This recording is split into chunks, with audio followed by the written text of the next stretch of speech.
Dari tadi kita terus-terusan menyebutkan tentang Dua Garis Biru ya Mas Aris ya. Mungkin di sini ada yang udah nonton Dua Garis Biru? Wah, luar biasa. Sudah hampir 2 juta ya? Apa sudah 2 juta ya? Udah 2 juta lebih. Wah. Hari ini harusnya. Tepuk tangan dulu dong buat Dua Garis Biru dan Mas Aris.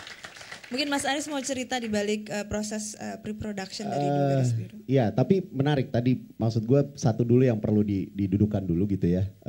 Menarik sekali, ya industri film Indonesia memang sedang tumbuh lagi gitu. Ya berangkat dari pasca 98 ke sini gitu. Ya apa-apa di Indonesia kan pergerakan sosial, dinamika sosial kan pasti pasca reformasi pasti. Industri film lumayan ketinggalan gerbong sebenarnya, termasuk dari infrastruktur, undang-undang dan segala macam gitu. Masih harus terus dibenahi sampai sekarang, suprastrukturnya juga. Tapi itu yang mengakibatkan industrinya tuh pincang kiri kanan gitu. Kalau ngelihat industri, jadi gini, gue perlu mendudukan dulu sedikit. Kalau industri yang ideal, ini bukan dikit-dikit Hollywood ya, bukan. Sampai hari ini 70% film yang beredar di dunia masih mereka yang pegang. Kedua adalah Bollywood. Jadi kalau mau belajar industri, ya kan mereka lah. Mau gak mau gitu. Industri yang ideal ada di sana. Nah kalau di industri, kalau di Hollywood, ada satu kata kunci yang tidak ada di Indonesia, itu ada distributor. Ya kan? Jadi produser, saya gak mau pernah pakai kata istilah produser kreatif, karena itu gak ada, nonsense. Semua produser harus kreatif, gak ada itu. Gitu, produser ya produser. Nah, produser kalau di Hollywood, Scott Rudin dan siapapun juga, you name it, produsernya Emma Nolan segala macam itu, produser Spielberg segala macam. Mana bikin trailer? Mana pernah ngurusin poster? Nggak ada. Bikin film jadi selesai serahin ke studio, which is itu adalah distributor, gitu, ya kan?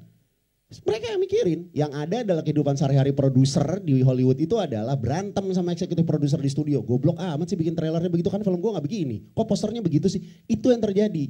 Itu industri yang ideal. Karena kenapa? Memang produser-produser itu gak bisa jualan. Memang tugasnya bukan jualan, dia bikin konten, bikin produk yang bisa dijual. Yang mikirin marketing orang lain. Itu yang ideal. Harusnya itu dulu satu. Jadi produser-produser itu ya begitu. Sama kayak penulis skenario tadi, basic dasarnya adalah bisa bikin film yang baik, yang produk yang bisa dijual. Karena dia produser gitu. Kalau dia punya ilmu marketing dan segala macam, itu sama kayak tadi penulis skenario yang punya sensitivitas lebih dan yang lain-lain. Tapi profesi pertamanya dulu adalah bikin film sebaik mungkin dulu, bikin produk. Ngumpulin kru, tahu skenario yang bagus seperti apa, itu skillnya. Yang relatable kesini gimana, apa dan segala macam, itu dulu. Bagaimana jualan, itu lain hal. Jujur Prananto sampai hari ini masih saya pakai analoginya gitu Mas Jujur. Karena itu yang paling agak gampang untuk, terasa mendangkal kan mungkin tapi yang paling gampang. Bikin film bagus sama bikin film laku itu sama kalau kita mau jadi pinter sama mau jadi cakep. Nah karena itu yang sering terjadi. Banyak sekali yang terjadi karena nggak ada yang tahu ilmunya gitu. Industri film Indonesia adalah salah satu yang pincang adalah studinya tidak ada sehingga tidak ada yang namanya educated guess. Bener yang mau dibilang nggak ada profesor yang nggak ada yang tahu. Nobody knows kata William Goldman. Tapi ada educated guess kalau kita punya studinya. Bisa dipelajari. Mas Andi mempelajari itu. Bisa, ada kok. Bisa diukur kok. Tapi karena nggak ada studinya, yang ada tebak-tebak buah manggis melulu. Gitu. Karena kita tidak pernah punya struktur terhadap itu gitu. Nah, balik lagi tadi kayak Mas Jujur bilang, ya kan kita nggak bisa dong bilang bahwa gue udah pakai lipstick tapi kok nggak lulus ujian kalkulus ya. Gue udah ngerti kalkulus tapi kok gue nggak ganteng-ganteng ya kan nggak bisa. Itu dua hal yang berbeda. Dua hal yang berbeda. Ya maunya kan ganteng dan pinter gitu. Tapi itu kenapa? Jangan heran. Ada film bagus nggak laku, ada film nggak bagus laku. Seperti halnya kita sering banget ketemu ada laki-laki, ya udah ya jangan ngomong ya, aduh diliatin aja gitu. Begitu ngomong ya aduh nggak nyambung. Ya jangan heran, jadi jangan pernah sekali lagi semoga forum ini menjudge bahwa oh kalau ada film yang gue suka gitu selera gue terus jadi nggak laku. Pasti, kan sedih ya. Sementara di tempat lain ada yang namanya Pixar gitu yang bisa bikin film bagus dan terus-terusan laku gitu. Itu gimana caranya? Kok kita masih berhenti di paradigma tahun 70-an sih? Ini 2019 nih kalau oh barang bagus pasti nggak laku. Sedih gue dengernya. Di tempat lain barang bagus laku kok. Gitu. Nah Ya itu tadi, karena kalau mau ditanya kenapa, mundurnya jauh men, ke belakang men. Ini ngomongin soal krisis pendidikan dan yang lain-lain ini gitu, panjang banget ngomonginnya. Tapi nyampe ke industrinya begitu. Tidak ada studi yang bisa menyebabkan kita bisa mempelajari itu. Sekian lama industri film Indonesia adalah bisnis keimanan. Oh beriman sekali. Yakin aja, gini aja, itu aja gitu. Tapi bayangin dengan berjalan dengan bisnis keimanan seperti itu, ya pasca 98 kita bisa menghasilkan film-film yang luar biasa. Artinya apa? Talentnya luar biasa. Gila lu, basicnya talent, basicnya insting bisa jalan sampai kayak sekarang. Bayangin aja. Berarti kan sebegitu besarnya bakat-bakat di Indonesia sebenarnya. Bisa menopang industri yang pincang dan bisa tumbuh jadi kayak sekarang. Bayangin dulu itu. Karena nggak ada. Ya kayak Mas Adi bilang gitu. Di Hollywood itu bahkan di Prancis ada ilmunya bikin trailer itu. Bukan tebak-tebakan, nggak ada ilmu, ada workshopnya bikin trailer, bikin poster. Ada ilmunya jadi nggak bisa sembarangan. Oh ini kali yang laku, bikin poster kayak nggak bisa begitu. Ada ilmunya, tapi di kita kan nggak ada. Tapi rengekan gue ini ditampar sama Mas Riri. Udah, lo ada di Indonesia. Kalau lo nggak mau, lo ke Amerika sono. Kalau nggak mau jadi produser yang belajar ilmu marketing, nggak ada ceritanya, belajar. Ini di Indonesia, udah. Ya mas Superman amat ya jadi produser di Indonesia. Ya iya emang, terus mau apa? Kalau nggak pergi aja kata dia. Udahlah berhenti merengek lah, udah belajar. 2015 gue baru sadar bahwa ternyata marketing sama promosi itu beda, bayangin. Hampir 10 tahun gue ada di industri, baru di situ titik dan dari 2009 gue jadi produser, baru di situ gue tahu bahwa oh marketing sama promosi sama sales itu beda ternyata. Bayangin, selama 10 tahun gue bikin film pakai apa? Modal apa? Wah gila ya modal insting ya gitu, bahaya banget. Ketika masuk ke dalam marketing, nah di titik itu, nah akhirnya sekarang ini adalah marilah produser, maksudnya produser melakukan dengan berbagai macam cara. Ada yang pakai wisdom modalnya, ya kan, yang udah jalan di industri instingnya udah keasah, udah tajam, ya nggak apa-apa. Banyak yang kayak begitu, sama aja kayak ada musisi jago nggak bisa baca not balok, so gitu, udah tercipta kok itu. Ya kan, udah jadi natif, udah jadi akamsi dia gitu, udah gedenya di situ gitu. Ya udah instingnya udah kena aja, terus ditanya agak susah tuh gitu. Tapi generasi gue adalah generasi ketiga kalau sebagai produser gitu di industri film Indonesia.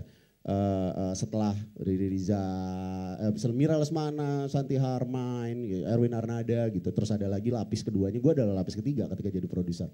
Sudah mulai berusaha, kalau gue pribadi gue mulai berusaha untuk mempertajam insting dengan lebih tangible, berbagai macam cara, ya belajar ilmunya. Salah satunya adalah kalau di Wahana Kreator, kenapa saat ini kalau ada cara yang lebih efektif akan kami lakukan. Saat ini adalah kami melakukan riset marketing terhadap cerita yang mau kami buat. Cerita loh, bukan filmnya. Jadi masih dalam bentuk sinopsis, masih dalam bentuk premis, masih dalam bentuk apa, kami lakukan. Untuk apa? Untuk mencari tahu ini yang relate siapa ya. Oh bikin cerita tentang keluarga, waktu itu keluarga Cemara. Problem keluarga Indonesia tuh apa ya? Biar nggak ngeraba-ngeraba. Tapi bukan lantas akan membatasi kreativitas, lantas bahwa tidak bisa jadi orang kreatif. Enggak begitu cara membaca riset marketing. Enggak begitu caranya. Gue pengen bikin cerita ini. Tolong dong liatin dong siapa yang makan. Oh 5 kolomnya 10 orang. Kalau lo mau tweak dikit ada 20 orang nih. Enggak, gue pingin ngerjain yang 10 orang karena menurut gue ceritanya penting. Sebagai produser begitu dia masuk ke dalam produser, ya sensitivitas terhadap berarti budgetnya berapa, BEP-nya di mana. Buat begitu, kalau di Wahana Kreator kami begitu. Hasil riset tidak membatasi kreativitas. Kalau emang mau ngotot mengerjain itu ya sudah. Kerjakan sebaik mungkin, didesain sedemikian rupa. Designing audience tuh ada ilmunya gitu, bisa dicari gitu. 10-10-nya itu bisa datang gak bisa maksimal gak gitu. Itu dulu yang dikejar gitu, jangan mikir yang lain, fokus ke dalam temuan itu gitu. Itu pun juga masih sangat meraba-raba sebenarnya, tapi at least ada petanya lah. At least ada petanya, nggak pakai iman-iman amat gitu.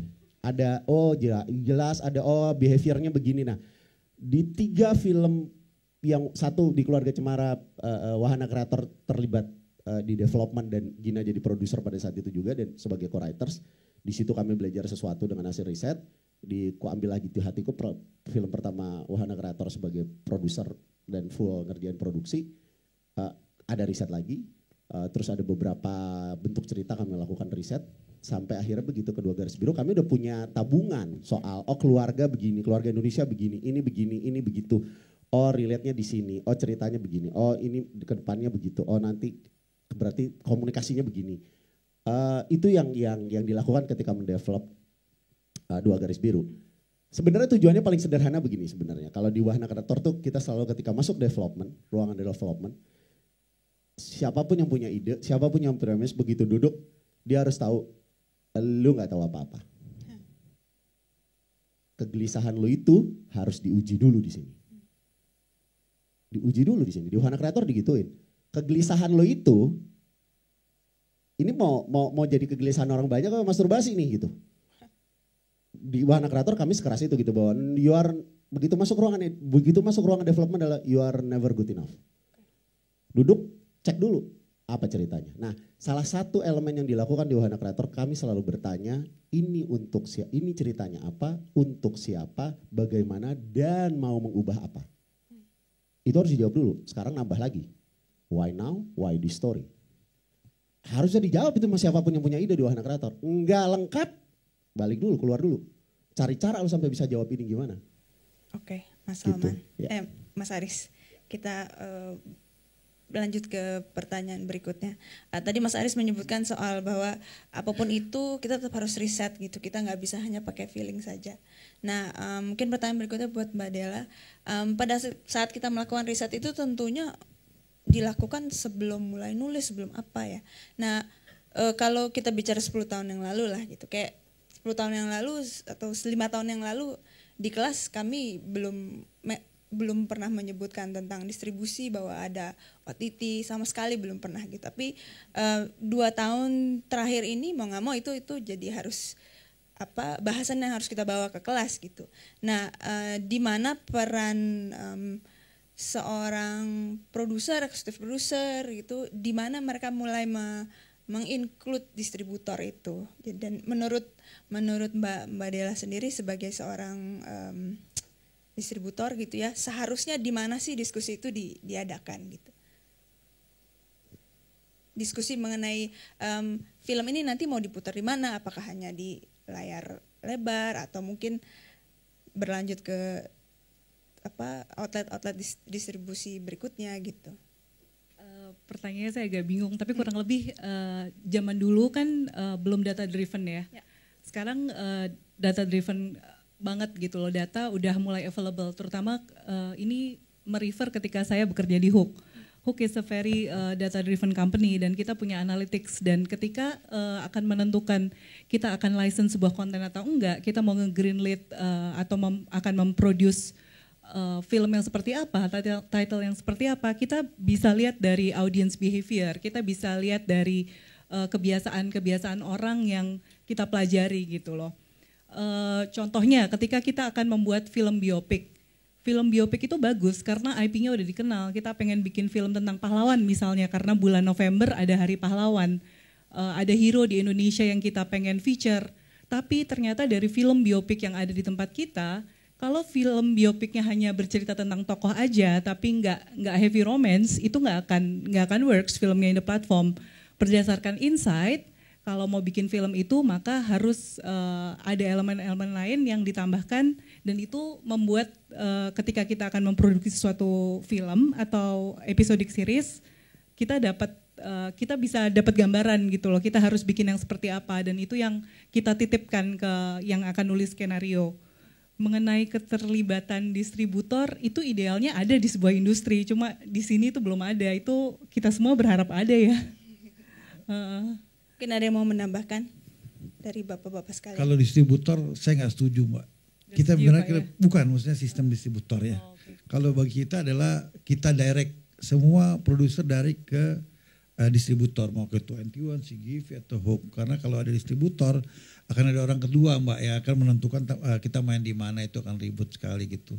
Nah itu yang dari kami ya kita hindari adanya sistem distributor. Kenapa kita nggak direct selling gitu kalau harus ke sana gitu.